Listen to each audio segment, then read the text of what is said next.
आज की सबसे पहली फिक्र आतंकवाद से खतरे की है।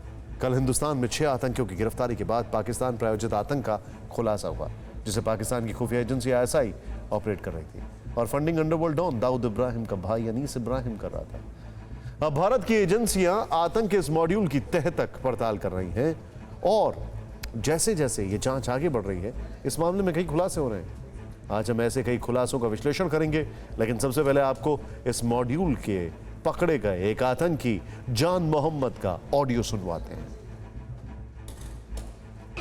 अस्सलाम वालेकुम। वालेकुम सलाम। कहाँ है भाई? अब भी घर पे आया भाई, अब भी जस्ट। तो क्या करेंगे? कल का रखो ना हाँ? भाई, कल का रखो ना। अरे कल मेरे को यार दोपहर के बाद में चले जाऊंगा। सुबह का रखते क्या 11-12 बजे का? तो बोलो। 10:30 11 बजे। हाँ सुबह में 10:30 बजे के टाइम। पक्का पक्का। मिल ही जाएगा ना ऑफिसर? हाँ हाँ। ठीक है चलो। अभी नहीं हो सकता 9, 10, 11, 12 बजे तक? नहीं, अब भी मैं जस्ट आ गया। तो पूछ के देख लो ना भाई, 10-11 बजे तक होता है तो जाके करा लेते ना। सुबह में चलो ना समीर, मैं सुबह में मैं करवा दूंगा 10:30। चलो ठीक है भाई, सुबह जाते हैं। चलो ठीक है। ये जान मोहम्मद एक ड्राइवर हुआ करता था। इसका काम था सारे जो असले हैं, सारा जो एक्सप्लोजिव्स हैं, उसको इकट्ठा करना, एक जगह पर लाना।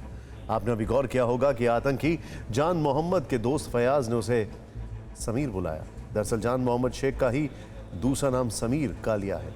ये पेशे से ड्राइवर रहा है और इसका अंडरवर्ल्ड से पुराना नाता है और इसे ही दाऊद इब्राहिम के भाई ने भारत में गोला बारूद की डिलीवरी की जिम्मेदारी दी थी। लेकिन आतंक के इस मॉड्यूल का एक और हिस्सा है, वो है ISI की टेरर ट्रेनिंग। और इस मामले में खुलासा ये हुआ है कि कल पकड़े गए 2 आतंकी उसामा और जीशान ने पाकिस्तान के उसी टेरर कैंप में ट्रेनिंग ली थी जिसमें 23 साल पहले मुंबई को दहलाने वाले आतंकी कसाब ने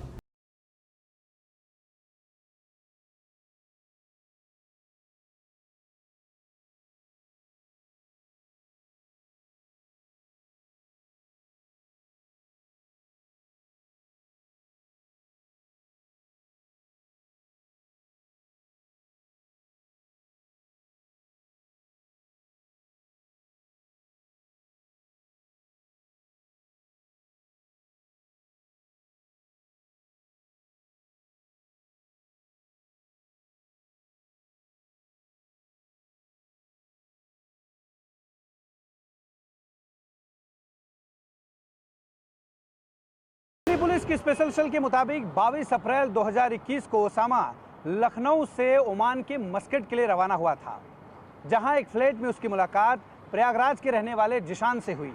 जिशान भी पाकिस्तान में ट्रेनिंग लेने के लिए भारत से मस्कट रवाना हुआ था।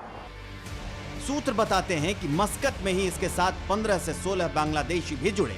इन सबको छोटे छोटे ग्रुप्स में बांटा गया, लेकिन जीशान और ओसामा को एक ही ग्रुप में रखा गया था। इसके बाद ओसामा और जीशान समुद्री रास्ते से पाकिस्तान के बलूचिस्तान में जीवानी और फिर थट्टा टेरर कैंप पहुंचा।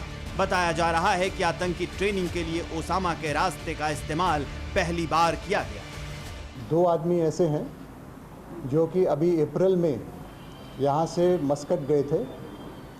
यहाँ से वो बाय एयर गए और वहाँ से मस्कट से इनको by ship and boat Pakistan ले जाया गया। वहाँ ग्वादर पोर्ट के पास एक फार्म हाउस में इनको रखा गया और जहाँ पर कि इनको एक्सप्लोजिव बनाने में और साथ में fire arms including AK-47 handle और फायर करने की ट्रेनिंग दी गई। ये ट्रेनिंग लगभग 15 दिन की थी। आपको बता दें कि थट्टा पहले से ही भारतीय खुफिया एजेंसियों के रडार पर है, क्योंकि यहीं पर लश्कर-ए-तैयबा, जैश-ए-मोहम्मद और दूसरे पाकिस्तानी टेरर समूहों के ट्रेनिंग कैंप मौजूद हैं।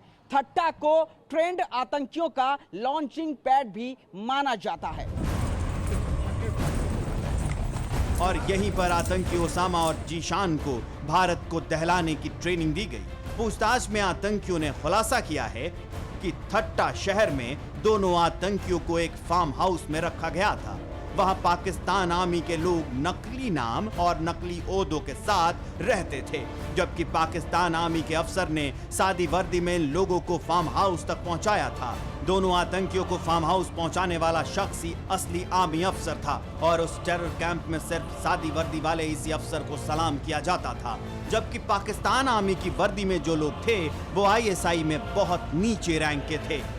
ये जब ये मस्कट से आगे गए थे, पाकिस्तान ट्रेनिंग के लिए गए थे, तो वहाँ पर लगभग 15 लोग बंगला स्पीकिंग वाले भी थे, जो कि इनको अलग अलग ग्रुप्स में बांट दिया गया। तो ऐसा लगता है जैसे कि उनको भी सिमिलर ट्रेनिंग के लिए ले जाया जा रहा था।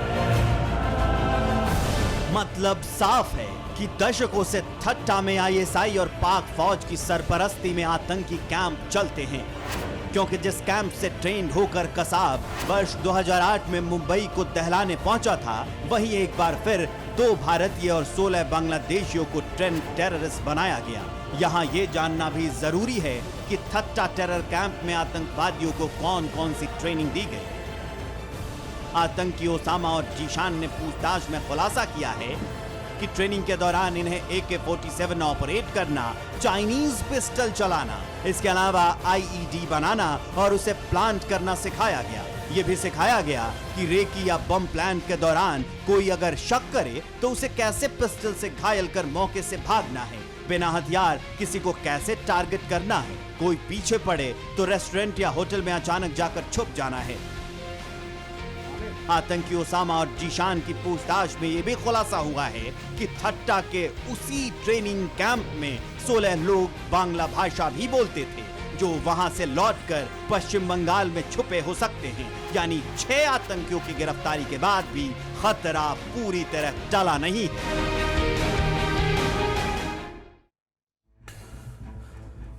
अब जिसको अंग्रेजी में कहते हैं ना डबल थिंग डबल टॉक, या हिंदी में दोगलापन, पाकिस्तान का दोगलापन देखिए।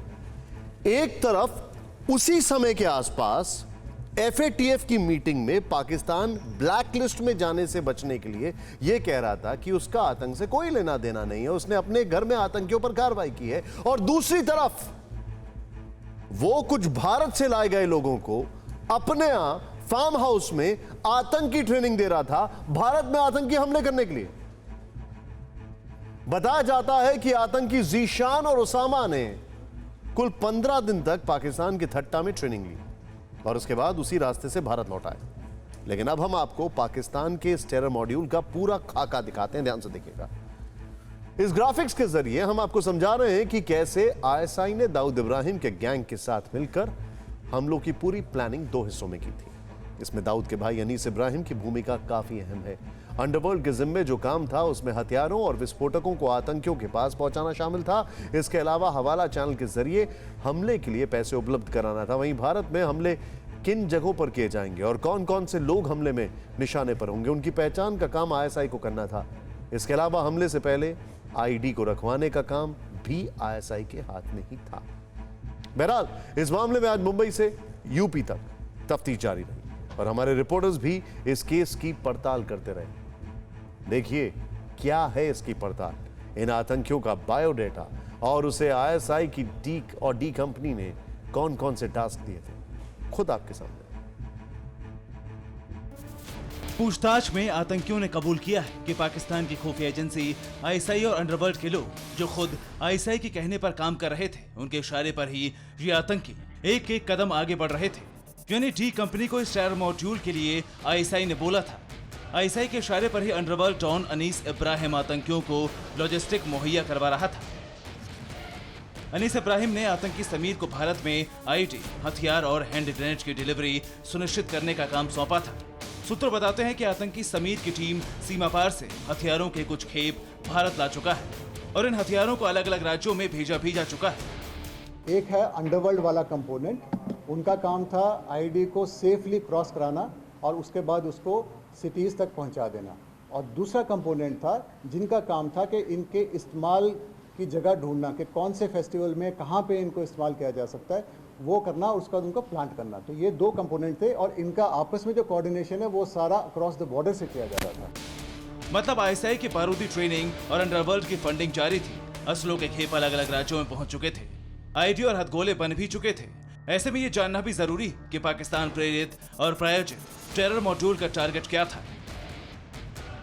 दिल्ली, यूपी, महाराष्ट्र और देश के अलग अलग राज्यों में हत्याएं और धमाके करना, सूत्र बताते हैं कि इनके टारगेट में पहला और सबसे बड़ा नाम यूपी का था। चुनाव से पहले ये आतंकी यूपी को दहलाना चाहते थे। ये आतंकी यूपी के कई शहरों में धमाके की योजना बना चुके थे।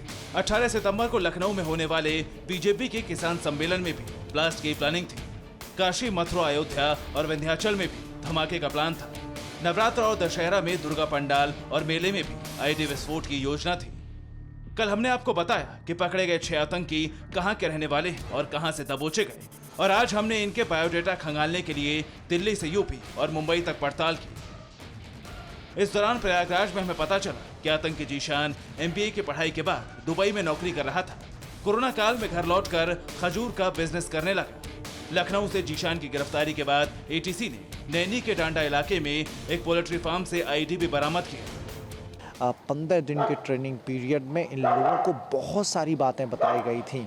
विस्फोटक सामग्री IED जो बरामद हुआ है वो जीशान को यहाँ से हिरासत में लेने के बाद ATS की टीम नैनी इलाके गई, जहाँ पर शाहरुख नाम का व्यक्ति जो कि पोल्ट्री फार्म चलाया करता था, वहाँ पर एक बक्से से IED बरामद हुई है।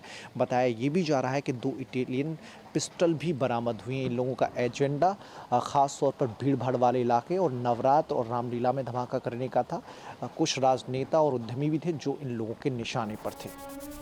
पाकिस्तान में आतंकी ट्रेनिंग में जीशान का साथी रहा 22 साल का ओसामा। दिल्ली के शाहीन बाग का रहने वाला है। ओसामा भी खजूर का बिजनेस करता था। दिल्ली पुलिस की स्पेशल सेल में आने के बाद इन आतंकियों ने बड़ा खुलासा किया कि किस तरीके से ISI और अंडरवर्ल्ड मिलकर एक साथ हिंदुस्तान को दहलाने की साजिश कर रहे हैं। और इन आतंकियों के 2 ग्रुपों को बनाया गया था, जिनमें से एक ग्रुप में ये ओसामा और अबू बकर भी थे। वो ओसामा जो दिल्ली में रह करके बाकायदा यहाँ से ड्राई फ्रूट का धंधा कर रहा था, खजूर का बिजनेस कर रहा था और यहीं से अपने नापाक आतंकी मंसूबों को अंजाम देने की कोशिश में लगा हुआ था। फिलहाल पुलिस उससे लगातार पूछताछ कर रही है। उधर कानपुर में ओसामा के साथी हुमैद की तलाशी में आज यूपी ATS ने ताबड़तोड़ दबिश दी। बताया जाता है कि कानपुर में ससुराल है और यहीं उसके छिपे होने की आशंका है। तो अभी तक आपने पाकिस्तान के इस टेरर मॉड्यूल में वहां से ट्रेनिंग लेकर आए आतंकी ओसामा और जीशान की हकीकत जानी। अब आपको इस मॉड्यूल के दूसरे पार्ट के सरगना आतंकी जान मोहम्मद के बारे में बताते हैं। जो आतंकी यहाँ जान मोहम्मद पकड़ा गया है, जान मोहम्मद के थ्रू ही ये सारी एक्टिवेशन शुरू थी और जान मोहम्मद कई दिनों से उनके कांटेक्ट में था, ये बात साबित होती है। और यही बात है कि जान मोहम्मद मुंबई से उनके हाथ में था और वही लाला के जरिए आतंकी साजिश रचने के लिए ये सारी गतिविधियां कर रहा था। सबसे बड़ा सवाल यह है कि इसमें दाऊद का नाम एक बार फिर से क्यों सामने आ रहा है। दाऊद की आज के दौर में कोई रेलेवेंस नहीं है। पुराने केसेस को अगर छोड़ दें तो दाऊद को कोई पूछता तक नहीं है और दाऊद चाहता है कि उसकी धमक और उसकी दहशत अभी भी रहे। इसीलिए दाऊद का नाम सामने आ रहा है। इसीलिए वो बार बार कुछ ना कुछ ऑपरेशंस करने के लिए ISI के साथ मिलकर भारत में हरकतें करने की फिराक में रहता है, ऐसे विशेषज्ञों की राय। परवाह देश की, सोमवार से शुक्रवार रात 10 बजे TV9 भारतवर्ष पर।